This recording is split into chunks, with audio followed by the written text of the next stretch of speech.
загадувањето од транспортот е најлесен проблем за решавање и секој што е загрижен за квалитетот на воздухот треба да и самиот да го даде придонесот да не се влоши ситуацијата. Значи, постои, има јавен превоз, има пешачење, има возење велосипед.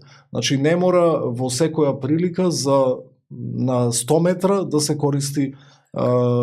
користи сопствениот автомобил. И во таа насока некој може да рече дека тоа е премалку придонес, но повторно ние заборавивме нешто што се вика морално право.